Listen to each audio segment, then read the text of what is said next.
Welcome to NS TV. నా పేరు Monica. ముందుగా హెడ్లైన్స్.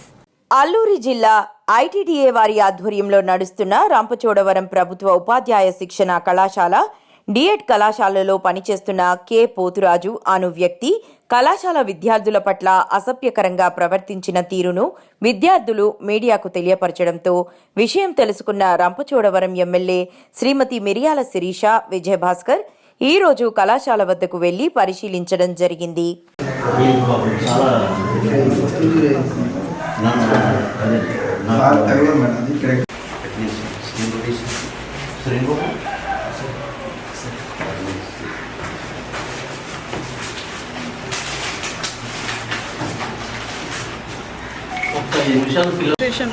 మీ అందరికీ తెలుసు, ఇక్కడ అసెంబ్లీ జరిగే సమయంలో మొన్న మ్యాథ్స్ డే రోజు ఒక సంఘటన జరిగింది. అది పీడీ గారికి అదేవిధంగా మన ప్రిన్సిపల్ గారికి మధ్య జరిగినటువంటి డిస్కషన్. ఈరోజు దాని నిమిత్తం మన కాలేజ్కి వచ్చి పిల్లలందరితో మాట్లాడి అసలు నిజాలు ఏంటని తెలుసుకోవాలని నిమిత్తం రావడం జరిగింది. అదేవిధంగా పిల్లలతో మాట్లాడితే పిల్లలు అంటూ ఉన్నారు, ఒక అసెంబ్లీ జరిగే టైంలో ఒక ప్రిన్సిపాల్ గారి మీద చాలా దారుణంగా ఈ పీడీ అనే వ్యక్తి ప్రవర్తించారు మేడం. మేము 18 years ఆల్మోస్ట్ వచ్చేసాయి మాకి, కానీ అతని బిహేవియర్ చాలా దారుణంగా ఉంది. అమ్మాయిల్ని రకరకాలుగా మ్యానిపులేట్ చేసే ప్రయత్నం చేస్తూ ఉన్నాడు, అక్కడ ఇక్కడ టచ్ చేస్తూ ఉన్నాడు. ఇక్కడ పర్సనల్ ప్రాబ్లమ్స్ ఉన్నా సరే డైరెక్ట్గా రూమ్లోకి వెళ్ళిపోయి ఏమైంది ఏంటి అన్నట్టుగా చాలా దారుణంగా మా అబ్బాయి ఇట్లాగా చేస్తూ ఉన్నాడు ఈ పీడీ అనే వ్యక్తి. తర్వాత ఒకవేళ మిరియాలు అయితే నాకు కోడలు అవుతావు లేకపోతే మరదలు అవుతావు, ఇలాగా ఇంటి పేరుని బట్టి వరుసలు కలిపి ఓన్లీ మీరు ట్రైబల్ కాబట్టి ట్రైబల్కే ఎక్కువ ఇంపార్టెన్స్ ఇవ్వడం, లేకపోతే కులానికే ఇక్కడ ఎక్కువ ఇంపార్టెన్స్ ఇవ్వడం అన్నట్టుగా ఈ వ్యక్తి ప్రయత్నిస్తూ ఉన్నాడు. అయితే ఇతని రికార్డ్ చూస్తే అసలు సిలబస్ ప్రకారం చెప్పాలి, ఎంత చెప్పాలో అంత కూడా చెప్పని పరిస్థితి.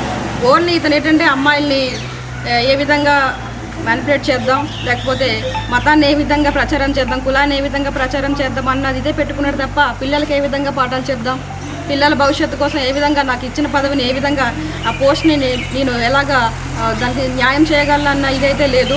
డైరెక్ట్గా పిల్లలే నాకు చెప్పారు. తర్వాత స్టాఫ్ కూడా నేను మాట్లాడడం జరిగింది. ఏ రోజు మా కాలేజ్ విషయాలు ఎప్పుడు బయటికి వెళ్ళలేదు.